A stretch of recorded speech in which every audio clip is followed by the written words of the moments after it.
Kejadian 25 ayat 9 sampai 22. Menurut segala apa yang kutunjukkan kepadamu sebagai contoh kemah suci dan sebagai contoh segala perabotannya, demikianlah harus kamu membuatnya.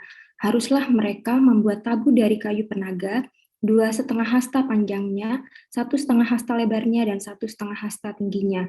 Haruslah engkau menyalutnya dengan emas murni. Dari dalam dan dari luar engkau harus menyalutnya, dan di atasnya harus kau buat bingkai emas sekelilingnya.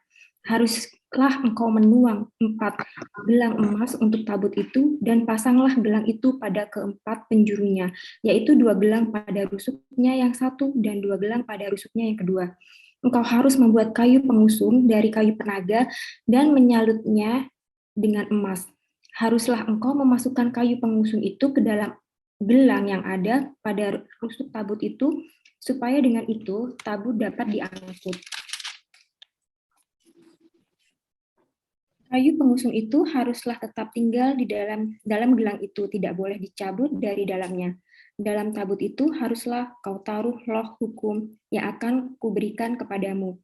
Juga engkau harus membuat tutup perdamaian dari emas murni, 2,5 hasta panjangnya dan 1,5 hasta lebarnya. Dan haruslah kau buat 2 kerup dari emas, kau buatlah itu dari emas tempaan pada kedua ujung tutup pendamaian itu. Buatlah 1 kerup pada ujung sebelah sini dan 1 kerup pada ujung sebelah sana. Seiras dengan tutup pendamaian itu, kamu buatlah kerup itu di atas kedua ujungnya. Kerup-kerup itu harus mengembangkan kedua sayapnya ke atas, sedang sayap-sayapnya menudungi tutup pendamaian itu, dan mukanya menghadap kepada masing-masing. Kepada tutup pendamaian itulah harus menghadap muka kerup-kerup itu. Haruslah kau letakkan tutup pendamaian itu di atas tabut, dan dalam tabut itu engkau harus menaruh loh hukum yang akan kuberikan kepadamu. Dan di sanalah aku akan bertemu dengan engkau. Dan dari atas tutup pendamaian itu, dari antara kedua kerup yang di atas tabut hukum itu, aku akan berbicara dengan engkau tentang segala sesuatu yang akan kuperintahkan kepadamu untuk disampaikan kepada orang Israel. Oke, makasih Nia. Sama-sama, Kak.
Bu Semi belum kedengeran, Bu.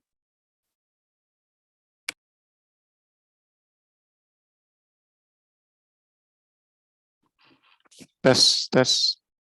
Udah ya? Ya, puji Tuhan. Kita bersyukur malam hari ini sudah kembali diberi kesempatan oleh Tuhan untuk kita sama-sama memperlengkapi diri dengan kebenaran firman, puji Tuhan. Kita masuk ke bab 71 membahas Keluaran 25, 9 sampai 22, membahas tabut perjanjian.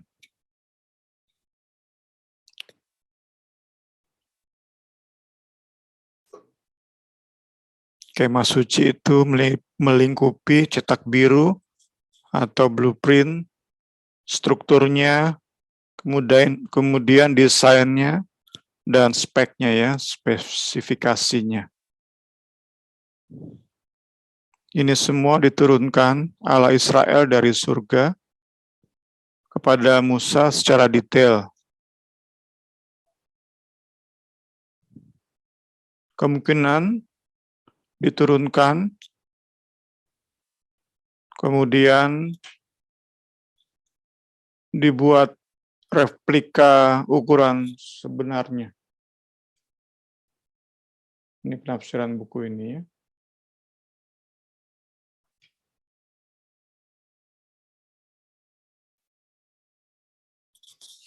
Karena itu menghabiskan waktu 40 hari. Musa di atas gunung Allah itu 40 hari.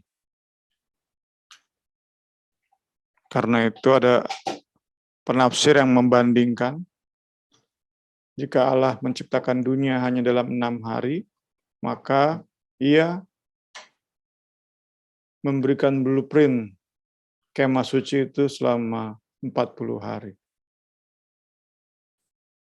Ingin mengajari kita tentang pentingnya kemah suci yang mewakili kehadiran Allah di tengah umatnya. Alasan mengapa diberikan secara detail blueprint desainnya dan sekaligus spesifikasinya adalah karena satu, untuk mengajarkan bangsa Israel tentang kesempurnaan karakter Allah.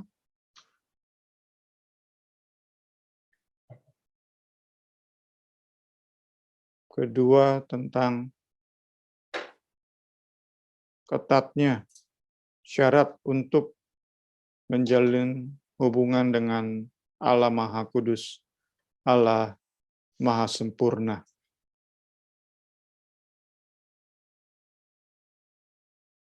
Itulah mengapa begitu detail rancang bangun kemah suci diberikan dari surga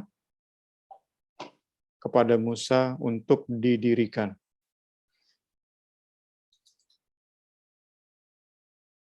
Kita lihat pembacaan tadi bahwa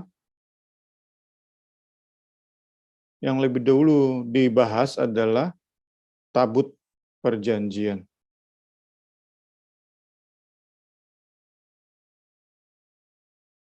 Jadi, kalau gambaran kita sekarang, yang dibangun dulu atau dibahas dulu itu furniture-nya, baru rumahnya.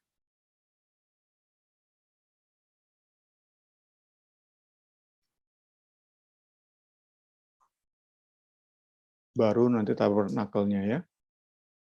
Mengapa yang dibahas itu tabut dulu? Karena tabut perjanjian bagian paling penting dari kemah suci. Posisi tepat di mana Allah akan turun dan berdiam, tinggal di antara umatnya.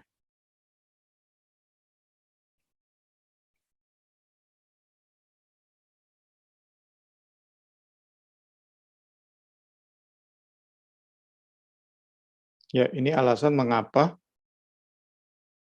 duluan dibahas, lebih dulu dibahas. Tabut perjanjian.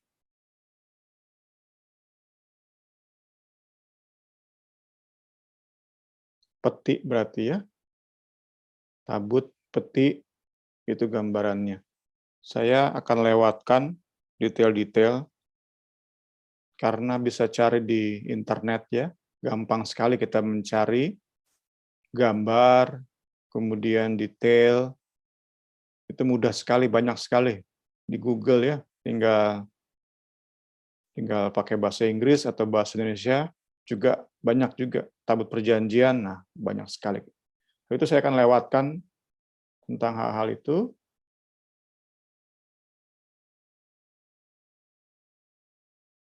Hanya sekilas saja mungkin ya.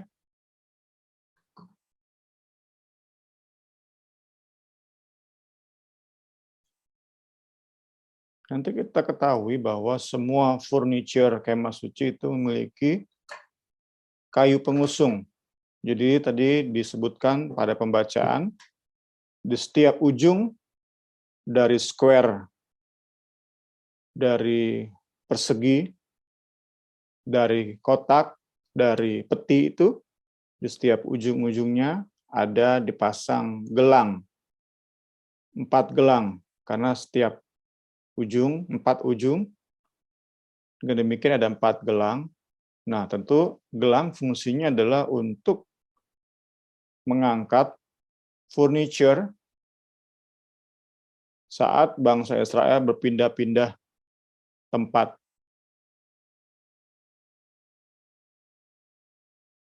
Temannya gelang tentu adalah kayu pengusungnya.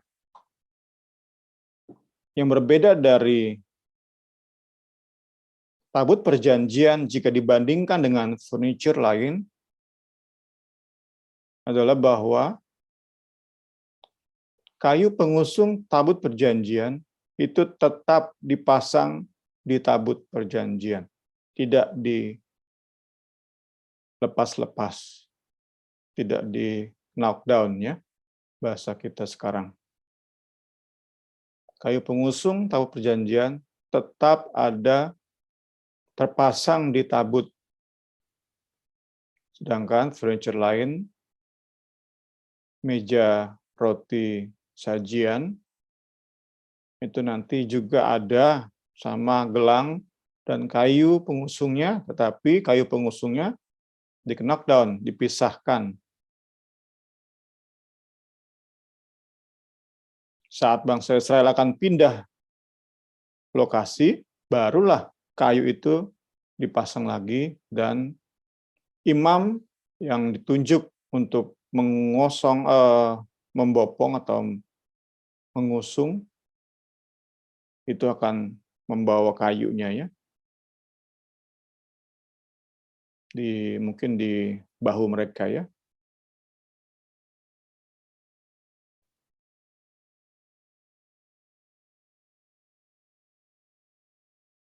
Ya, ini dibahas karena berkaitan dengan peringatan keras untuk sama sekali tidak menyentuh tabut perjanjian. Menyentuh berarti mati. Ya, para guru sekolah minggu langsung tahu ya, kisah yang bagi kita tragis ya. Bagaimana Uza menyentuh tabut perjanjian dan dihukum Allah. Dihukum mati oleh Allah.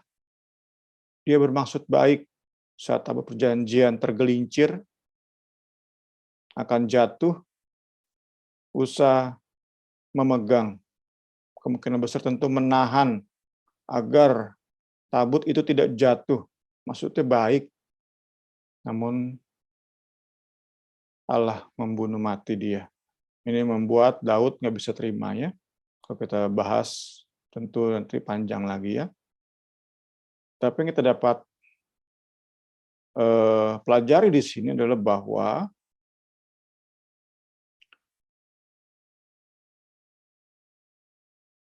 pemahaman kita tentang kekudusan Allah yang diwakili oleh detailnya pengaturan furniture dan kemah suci, itu memberi kita perspektif yang benar saat melihat kisah yang sepertinya nggak adil ini. Karena itulah kita perlu menafsirkan Alkitab, menafsirkan ayat berdasarkan ayat lainnya. Demikian pula saat kita menafsirkan kisah Uza yang dihukum mati oleh Allah, padahal ia punya maksud baik, kita perlu melihat kisah ini dengan kacamata perspektif yang benar juga. Dan ini detail tabut perjanjian ini merupakan salah satu tempat yang tepat untuk kita memperoleh perspektif yang benar dalam melihat tragedi Uza. Karena jika kita merenungkan kisah Uza berdasarkan pandangan postmodern, berdasarkan perspektif humanisme, wah kita akan melihat Allah sebagai sosok yang penuh amarah, sosok yang meledak-ledak. Kita akan melihat pribadi Allah sebagai pribadi yang kurang adil, kurang berhikmat, nggak bisa melihat motivasi seseorang. Kita akan sampai ke situ. Kalau kita pakai kacamata perspektif postmodern, humanisme, eksistensialisme, kita akan sampai ke tahap itu ya. Kita akan melihat Allah sebagai pribadi yang marahnya tuh nggak bisa ditawar-tawar. Tapi saat kita pakai perspektif berdasarkan detailnya Tabut Perjanjian, kita akan dibawa kepada pemahaman yang benar. Kita akan melihat tragedi Uza secara tepat, perspektif Alkitabiah tentu akan menghasilkan penghormatan yang semestinya terhadap segala sesuatu yang berkaitan dengan Allah. Namanya, perkataannya, juga penyembahan kepadanya.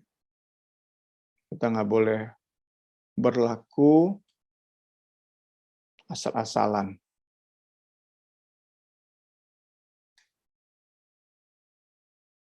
Kita mau lebih lagi memberi penghormatan yang semestinya. Puji Tuhan, puji Tuhan. Ya, ini tentang rancang bangun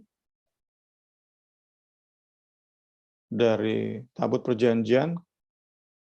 Kemudian kita lihat di atasnya ada kerubim, dan di dalamnya ada 2 loh batu ya. Jadi tadi kita sudah lihat bahwa peti ini ada tutupnya, dan di atas tutup itu ada 2 kerubim. Ini merupakan gambaran dari realitas surga, gambaran surga. Jadi kita yakini saat Musa 40 hari 40 malam di dalam awan kemuliaan Allah, dia melihat gambaran surga.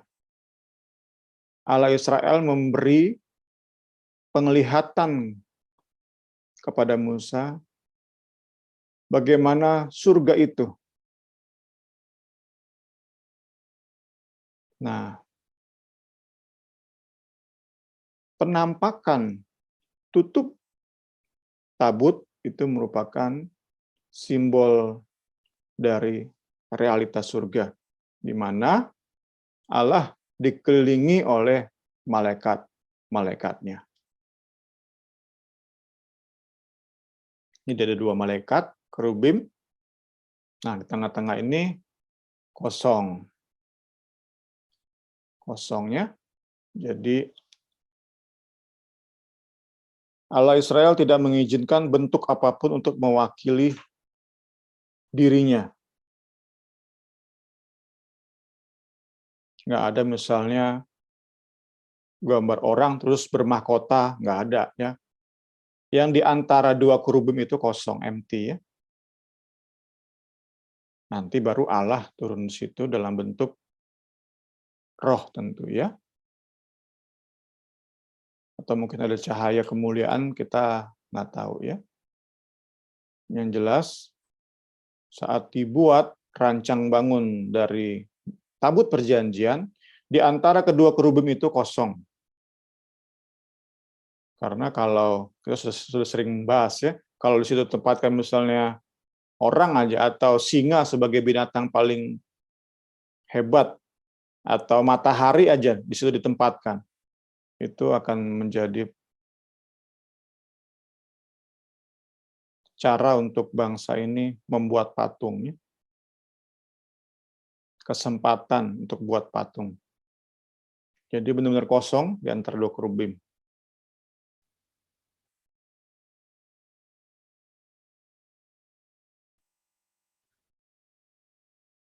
Nah, di bawah kerubim atau di dalam tabut perjanjian itu ada 2 loh batu.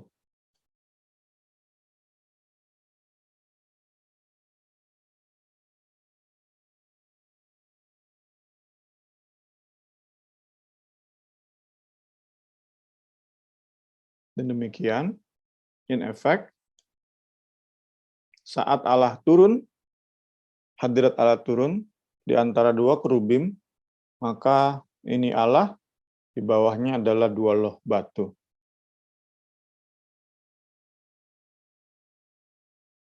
Itulah mengapa ada Mazmur 132 ayat 7 dan 8.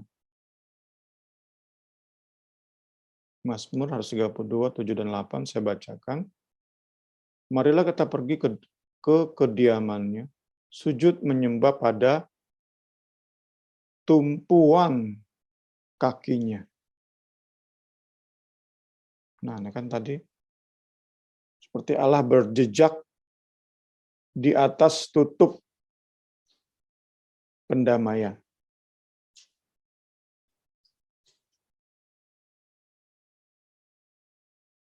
Bangunlah ya Tuhan dan pergilah ke tempat perhentian-Mu, Engkau serta tabut kekuatan-Mu.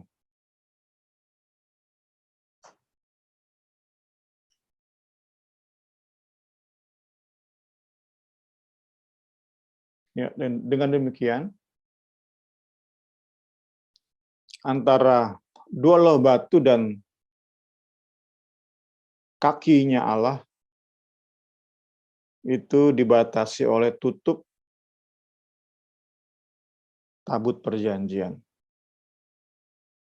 Nah, kita akan terpesona, saya pribadi terpesona saat kita tentu membahas tutup pendamaian ini, yang disebut juga dengan mercy seat, ya. Jadi kita udah bahas tadi kan kerubim dan 2 loh batu. Bagian yang paling penting adalah the mercy seat, ya, bagian yang paling mewakili sejarah keselamatan.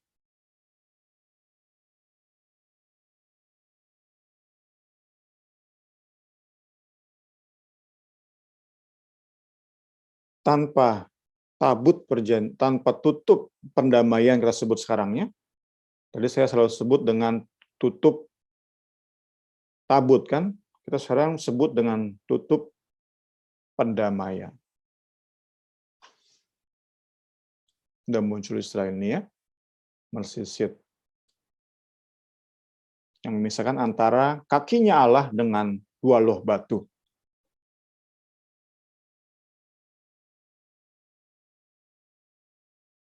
Ini istilah oleh Martin Luther, kemudian William Tyndale juga memakainya saat ia menerjemahkan Alkitab ke bahasa Inggris, mercy seat. Padahal di situ nggak ada bangku. Tadi kan kita sudah baca sama-sama, ya, kosong. Nggak ada bangku, nggak ada tahta, hanya lokasi.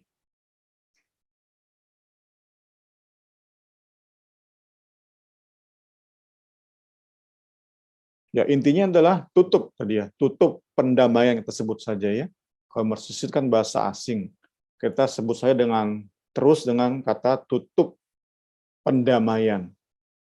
Tutup pendamaian ini menunjuk pada belas kasih Allah yang memisahkan antara hukum Taurat dengan kaki Allah.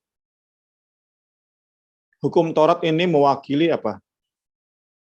Kegagalan bangsa Israel melakukan, memenuhi seluruh tuntutan hukum Taurat.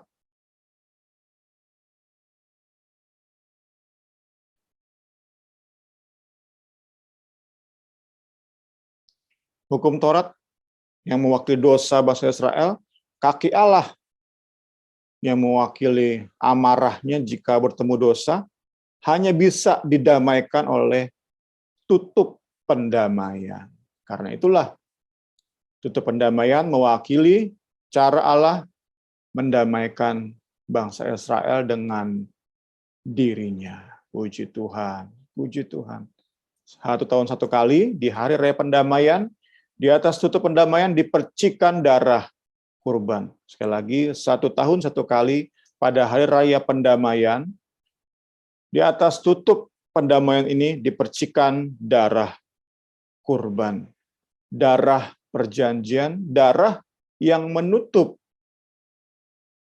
Kita sering sebut dengan menutup bungkus ya, dosa bangsa Israel, sehingga Allah tidak datang kepada bangsa ini dengan murkanya, tetapi dengan belas kasih.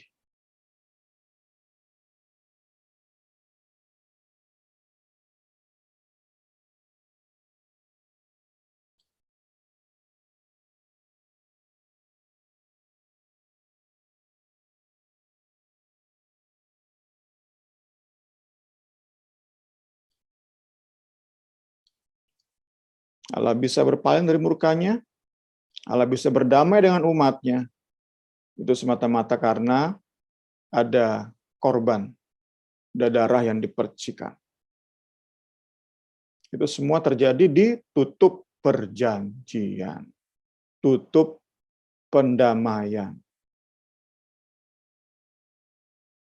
Karena itulah tentu ini menunjuk kepada salib di mana Yesus mengorbankan dirinya, di mana Yesus mengulas darahnya ya,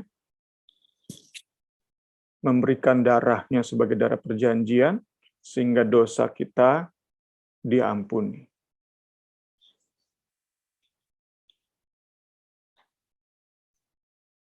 Ya, ditutup dengan Lukas 18. Ini pembacaan kami tadi sore nih.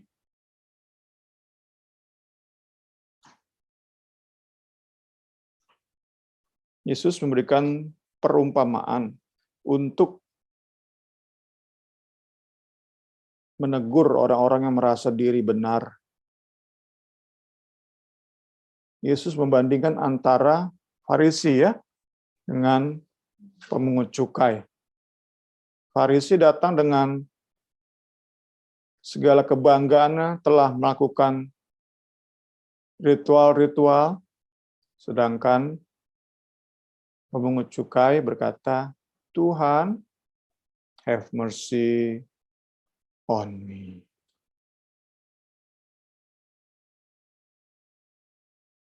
Atau dalam bahasa lebih literal, Tuhan, turunlah di atas tutup pendamaian bagi saya, orang berdosa.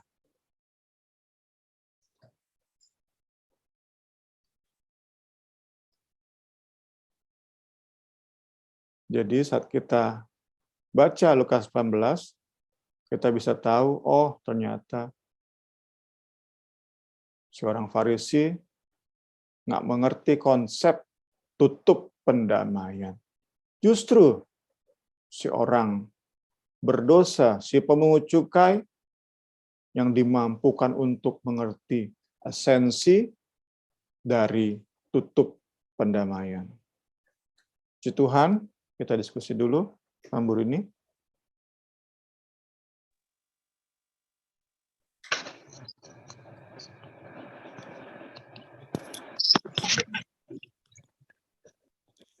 Ya, teman-teman, selamat malam yang baru bergabung.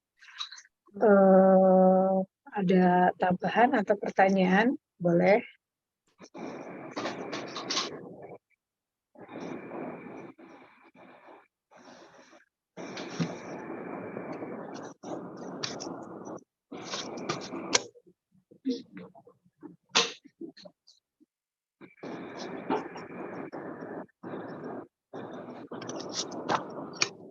Halo. Atau mau lanjut aja? Kita lanjut aja ya, dulu ya. Kita akan baca Keluaran 25 Sebentar.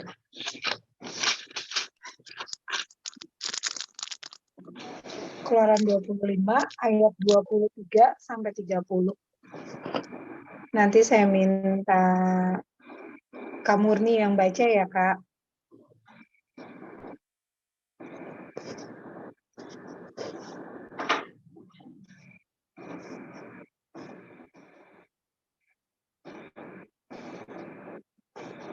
Halo, Kak Murni. Halo, sorry, Okut lagi nggak megang Alkitab nih. Ya udah, nggak apa-apa. Ah, Aku ganti aja dulu ya.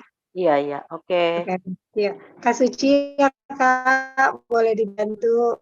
Kemarin Keluaran 25 Oke, makasih. ayat 23 sampai 30 ya. 30. Oke. Mengenai meja roti sajian.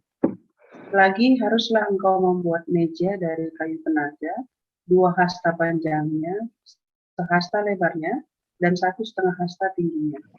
Haruslah engkau menyalutnya dengan murni dan membuat bingkai emas sekelilingnya.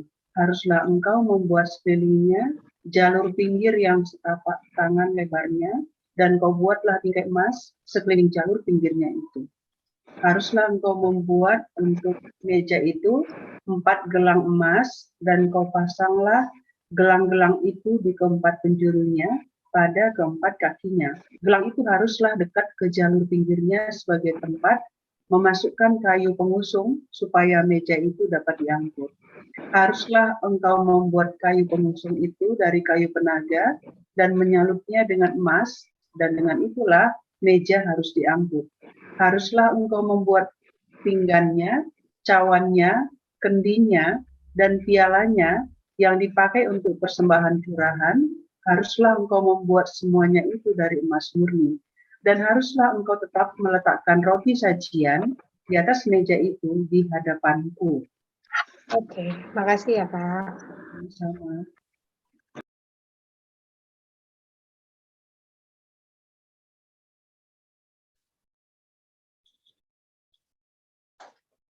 Mengenai roti sajian.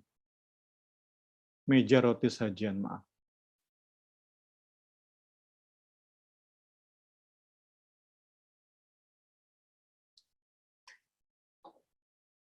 Sebelum masuk ke pembahasan meja roti sajian, maka penulis mengajak kita untuk berhati-hati dalam memberi arti rohani terhadap detail yang diberikan oleh kitab Keluaran ini, ya.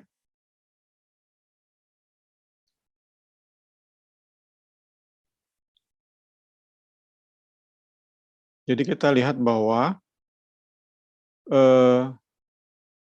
Musa menerima dari Tuhan itu begitu detail gambaran tentang surga yang diwujud nyatakan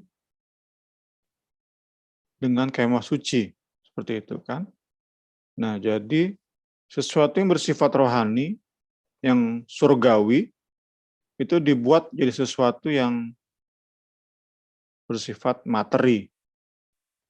Karena itu kita yakini sama-sama, buku ini mengajak kita meyakini sama-sama bahwa setiap detail itu memiliki arti rohani. Nah, masalahnya adalah Alkitab nggak menjelaskan arti rohani itu.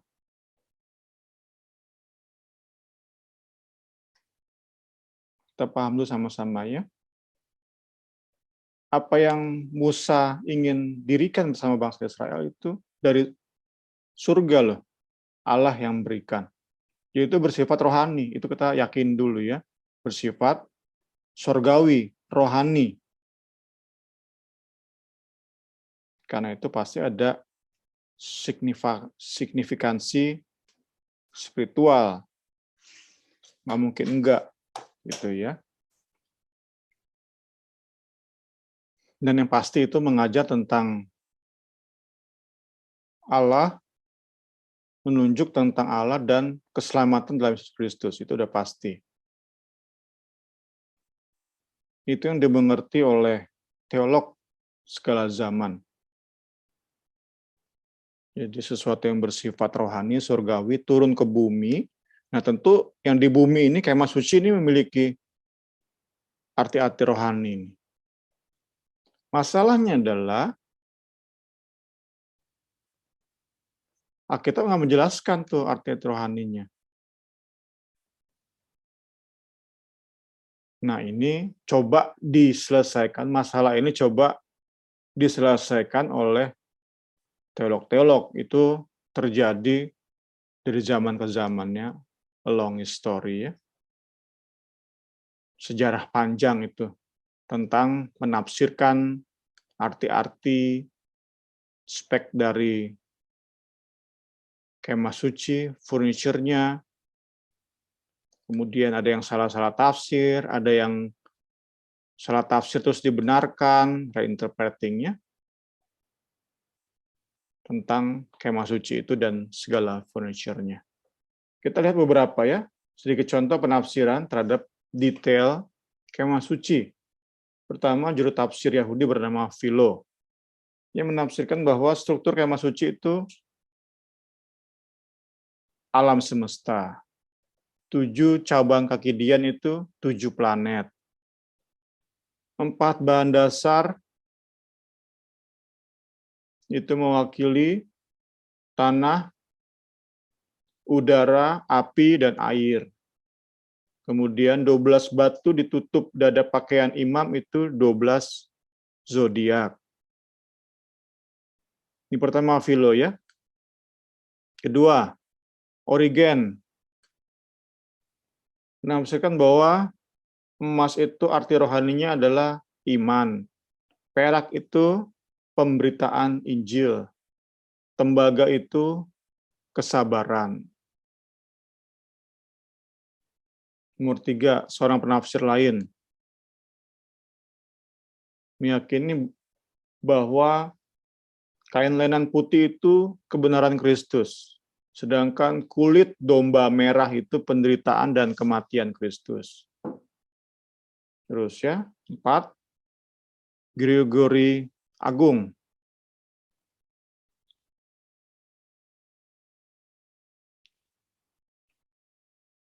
Ia berkata, menafsirkan tabut perjanjian itu gereja. 4 gelang. Di setiap ujung itu 4 Injil. Seorang penafsir lain, terakhir nomor 5 nih ya. Kayu itu kayu dan emas. Kita baca ya. Kayu, penaga, diseliputi, dilapis dalam dan luar itu oleh emas. Nah, ada yang menafsirkan kayu dan emas itu, kayu itu kemanusiaan Kristus, emas itu kalahan Kristus. Jadi, kayu dan emas itu perpaduan menunjuk kepada Kristus yang menjadi manusia. Ya. Tentu masih banyak lagi. Sekali lagi, a long history, panjang sejarahnya ya. Masih banyak lagi berbagai penafsiran. Dan ternyata berbeda-beda gitu ya. Satu furniture, satu spek, tafsirannya berbeda-beda. Itu yang membuat teolog-teolog di kemudian hari concluded menyimpulkan, ya udahlah nggak usah lah sama sekali lah kalau begitu mah. Nggak usah coba-coba cari arti rohani dah. Gitu kurang lebih gambarannya ya. Pusing banget. Udah dari zaman ke zaman, berarti dari abad mula-mula kan, dari 2000 tahun yang lalu. Ada aja menafsirkan, nanti penafsirannya diganti dengan teolog berikutnya, diganti lagi. Jadi sampai kepada beberapa teolog yang muda-muda mungkin ya, teolog di kemudian hari bilang menyimpulkan ya udahlah nggak usah lah detail-detail itu nggak usah dikasih arti rohani. Nah ini pun salah. Karena apa? Ya tadi kita udah baca dari awal kan, ini dari surga pasti ada arti rohaninya. Nah, karena itulah buku ini ngajak kita untuk memberi arti rohani itu ya secara tepat, gitu ya, dengan prinsip yang bisa diandalkan, nggak sembarang memberi arti rohani. Itu yang kita belajar malam hari ini ya. Karena kita nggak bisa gara-gara banyak salah langsung udah nggak usah beri arti rohani kepada semua furniture, semua detail, semua rancang bangun. Nggak bisa juga. Karena sekali lagi tadi ini dari yang bersifat rohani memang dari surga. Allah turunkan kepada Musa. Jadi ada 2 prinsip diberikan oleh buku ini untuk kita bisa dengan cara yang aman menafsirkan tabernakel, menafsirkan arti rohani dari kemah suci dan furniture-nya. Prinsip pertama adalah gunakan Perjanjian Baru sebagai kunci untuk membuka Perjanjian Lama. Kedua, pelajari bagaimana detail digunakan dalam konteks awalnya.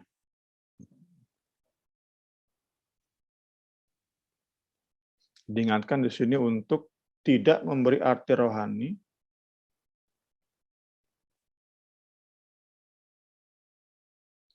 kepada detail yang nggak memiliki, yang nggak diberikan arti rohani oleh Alkitab. Jadi selalu kita melihatnya lewat Perjanjian Baru. Itu yang aman. Nggak sembarang tadi ya, bisa segala 12 zodiak itu kan udah kebablasan itu ya. Itu yang aman diberikan oleh buku ini ya, sehingga kita nggak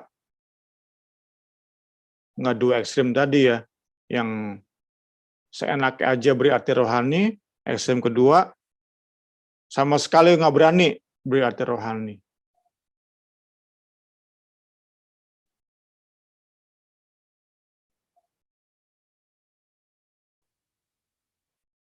Ya, dengan 2 prinsip di atas, kita melihat roti sajian.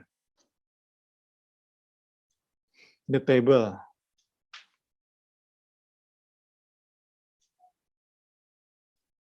Puji Tuhan.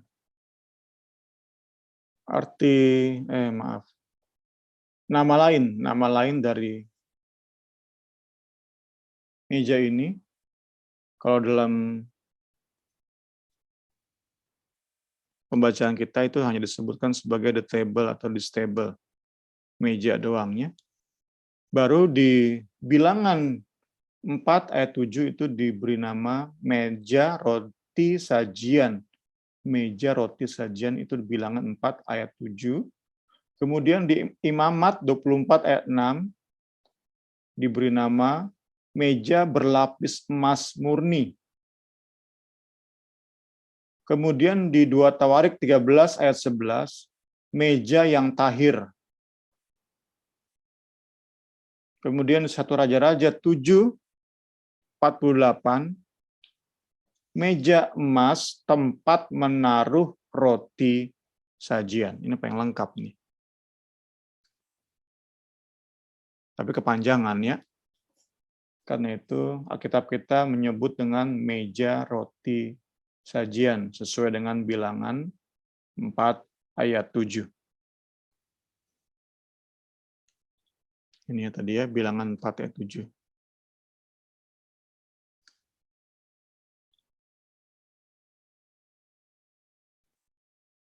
Di atas meja disusun 12 lembar roti. Kemudian di situ ada piring-piring di atas meja ya. Ada cangkir-cangkir, ada kendi-kendi, dan ada mangkuk-mangkuk.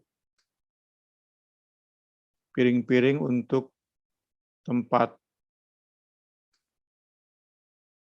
kemenyan. Kemudian cangkir kendi. Itu untuk ritual ini ya.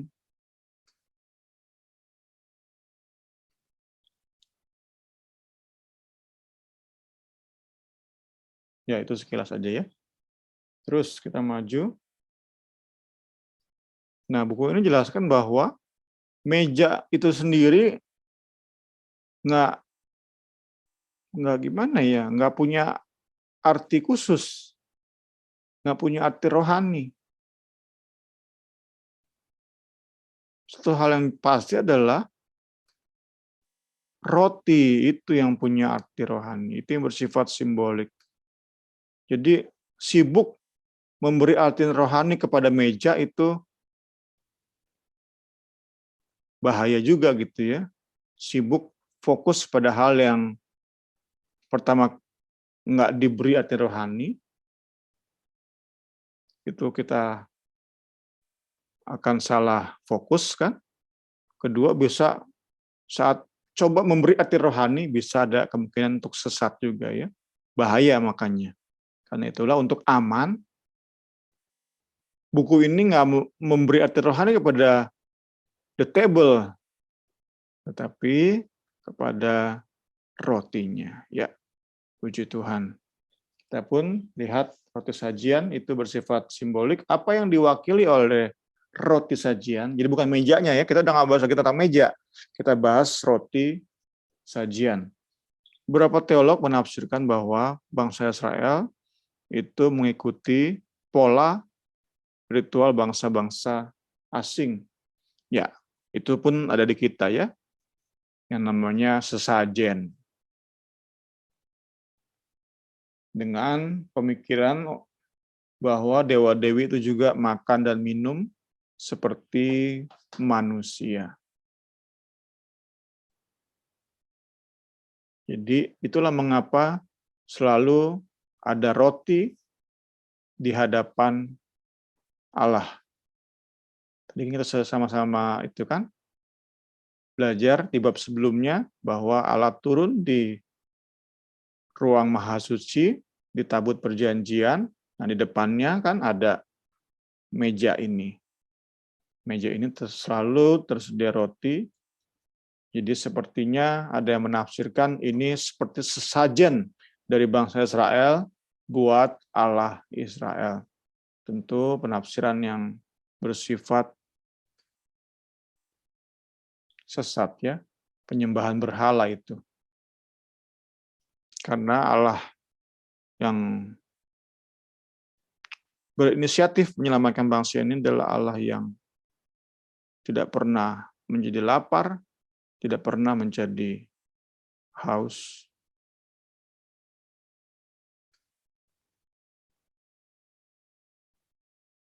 Itu ditegaskan oleh Rasul Paulus saat atau di Kisah Para Rasul 17 ayat 25.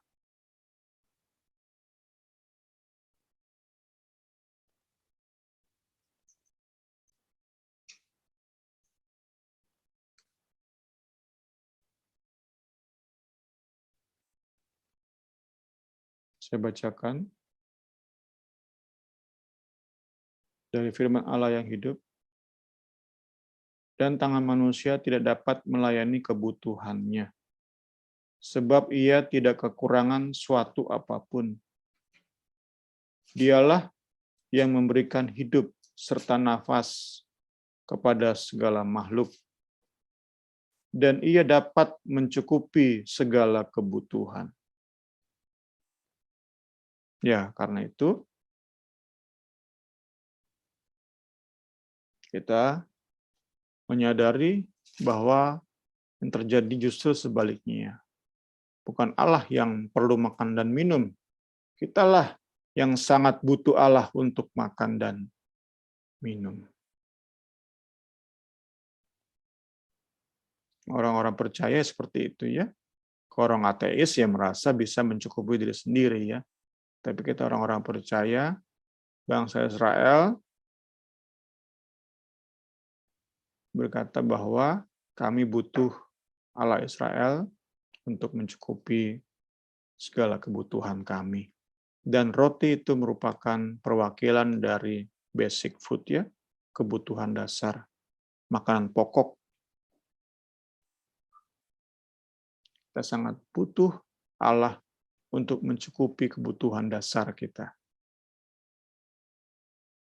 Jadi, ritual roti sajian hadir untuk terus mengingatkan bangsa Israel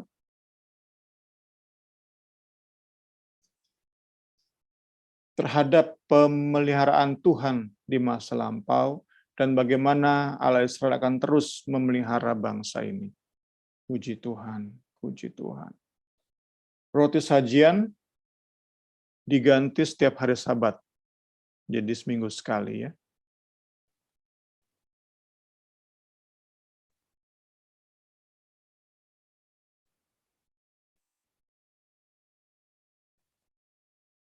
Selalu ada di situ.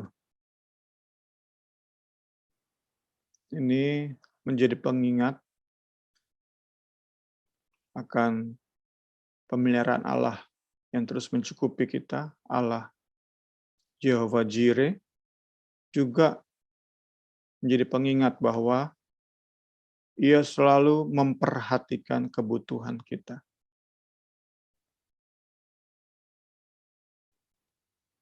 Kebutuhan bangsa Israel terus diperhatikan Allah. Kebutuhan mereka terus ada di pikiran Allah.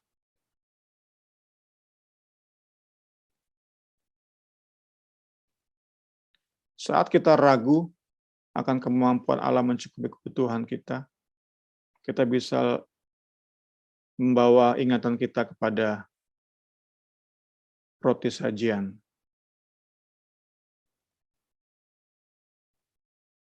Di hadapan Allah, di pemandangan Allah, selalu Ia melihat kebutuhan kita. Apa kebutuhan kita? Tidak pernah terlewat oleh pandangannya, oleh perhatiannya. Apapun yang kita butuhkan, itu selalu dalam perhatian Allah. Tidak pernah terlewat. Tinggal bagaimana cara Dia mencukupi, memenuhi kebutuhan kita, ya ini kembali kedaulatan Tuhan. Tapi yang jelas, apapun kebutuhan kita hari-hari ini, tentu kalau bicara ini udah bicara tentang kebutuhan holistik ya, bukan hanya materi kita, tapi kejiwaan kita, lagi butuh sukacita, lagi butuh keyakinan, segala sesuatu apa yang kita butuhkan hari-hari ini, itu nggak pernah terlewat dari perhatian Allah. Karena 12 roti yang mewakili 12 suku Israel, keseluruhan bangsa ini, setiap pribadi, setiap keluarga, setiap suku, seluruh bangsa ini diperhatikan kebutuhan oleh Allah. Israel, puji Tuhan, puji Tuhan, puji Tuhan. Terakhir, roti sajian juga mewakili persekutuan Allah dengan umatnya. Kembali ke minggu lalu ya, Kamis lalu kita bahas tentang sebelum Musa naik ke awan kemuliaan, dia bersama dengan tua-tua Israel 70 orang, itu makan dan minum di hadapan Allah. Ini pun sama ya, pola itu terus sama ya. Saat roti sajian akan diganti, atau sudah diganti, saya juga kurang paham nih ya. Yang jelas saat proses pergantian di setiap Sabat, maka roti yang lama itu imam-imam memakannya di hadapan Allah di sekitar meja ya. Jadi roti itu bukan dibuang. Tadi kita ada bahas selalu diganti kan? Roti itu bukan dibuang tetapi dimakan oleh para imam. Ini tentu sebagai persiapan dari kita akan, orang-orang percaya akan makan bersama dengan Allah di surga nanti ya. Kita akan makan sehidangan dengan Dia, kita akan makan bersama dalam jamuan pesta surgawi. Puji Tuhan. Puji Tuhan, malam ini cukup singkat ya. Mungkin bisa ditambah dengan perenungan teman-teman. Kiranya Tuhan Yesus menolong kita selalu, firman-Nya memperlengkapi lebih hari lebih lengkap, lebih kuat kita, lebih tersenjatai kita. Puji Tuhan, selamat malam, Tuhan Yesus berkati. Iya. Terima kasih Pak Fani. Mana ya? Teman-teman, ada yang mau ditambahkan atau ada yang mau ditanyakan atau ada yang mau bersaksi? Boleh apapun. Renungan malam ini luar biasa. Saya dapatnya apa yang kita butuhkan benar-benar tadi firman Tuhan bilang gak pernah terlewatkan oleh Allah. Luar biasa ya. Puji Tuhan banget. Di sini masih ada Septa nggak? Oh, Kak Septa nih boleh bersaksi. Udah selesai skripsinya. Ayo Kak Septa, boleh bersaksi. Mana dia? Saya di sini. Perjuangannya soalnya luar biasa dia ini.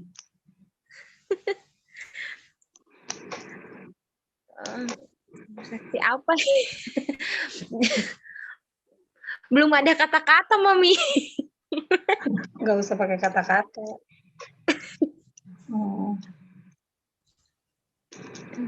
Ya. Apa? Ayo boleh Kak.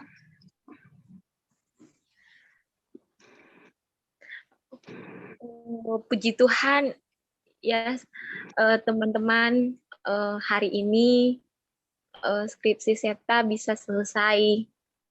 Dan selama beberapa bulan ini sebenarnya udah ada waktu sih dulu-dulu untuk mengerjakan skripsi. Tapi apa ya? Karena sesuatu mungkin yang membuat bosan, udahlah nggak usah lanjutkan lagi skripsinya dari dosennya. Akhirnya beberapa bulan berlalu tanpa kerjakan skripsi. Tiba saatnya akhir bulan Mei mulai tergerak lagi untuk lanjutkan skripsi. Puji Tuhan, selama sebulan ya Tuhan tolong sampai waktu itu, mungkin gara-gara skripsi juga sakit teman-teman. Sakit. Tapi puji Tuhan, Tuhan sembuhkan hingga Septa boleh selesai skripsi saat ini. Dan semua juga berkat bantuan dukungan doa, terus bantuan juga dari Kak Niar. Ada Kak Niar yang sudah membantu Septa, Mama ini yang sudah menyemangati Septa. Ayo Kak Septa, ayo Kak Septa cepat sembuh. Tuhan bisa selesai skripsinya, dan selama beberapa hari ini juga mungkin sampai tengah malam nggak tidur ya, tapi Tuhan masih beri kekuatan kesehatan sampai saat ini dan boleh mengizinkan Septa menyelesaikan skripsi saat ini. Dan tadi puji Tuhan sudah diterima sama dosennya. Doakan terus biar selesai selesai sidang tidak ada revisi gitu. Tidak ada revisi, doakan ya teman-teman. Yakin pertolongan Tuhan selalu ada, apapun yang kita minta, apapun yang kita inginkan, Tuhan adakan. Kembali lagi, bagaimana kita kepada Tuhan juga hubungan kita kepada Tuhan. Puji Tuhan, dan boleh apa ya, apa, biaya juga, puji Tuhan ada berkat untuk serta bisa melanjutkan skripsi, melanjutkan sidang skripsi. Tadinya kalau nggak ada biaya, serta nggak bisa melanjutkan sidang skripsi. Puji Tuhan, Tuhan gerakan hati seorang untuk memberi berkat sehingga serta boleh lunas untuk maju ke sidang skripsi. Puji Tuhan, pertolongan Tuhan selalu ada ya, tepat pada waktunya. Udah, Mami. Ya, luar biasa ya, benar kata firman Tuhan. Apa yang nggak pernah kita pikirkan, apa yang nggak pernah kita dengar, lihat, itu Tuhan sediakan benar buat kita ya, luar biasa. Ada teman-teman yang lain yang mau bersaksi lagi? Niar, Agnes, Kak Murni, Kak Suci, atau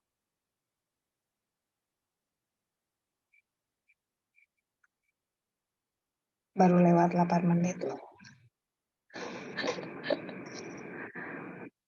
Boleh kok.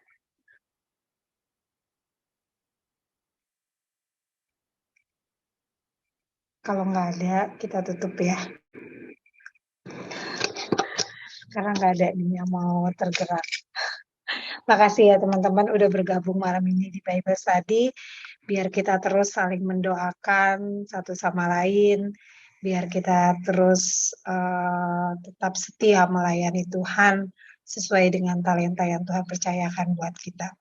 Nanti saya mohon yang tutup dalam doa Kak Murni. Bisa ya Kak Murni?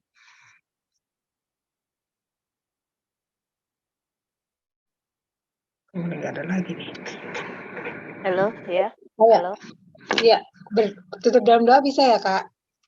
Iya, ayo kita berdoa. Oke.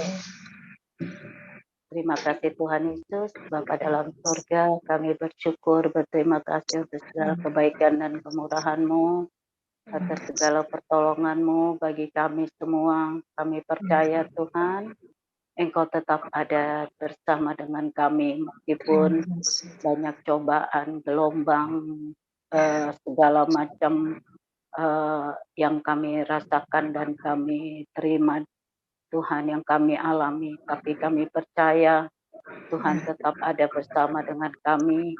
Sebab itu beri kami terus kekuatan Tuhan untuk tetap setia di dalam Engkau, meskipun dengan seolah-olah kami melihat tidak ada sesuatu yang dapat menolong kami, tapi kami percaya Engkau ada bersama dengan kami. Tiba saatnya Tuhan akan bekerja dengan luar biasa untuk menolong kami Tuhan, sehingga kami menjadi suatu kesaksian yang hidup. Allah kami, Allah yang luar biasa, ajaib bagi kami. Terima kasih Tuhan.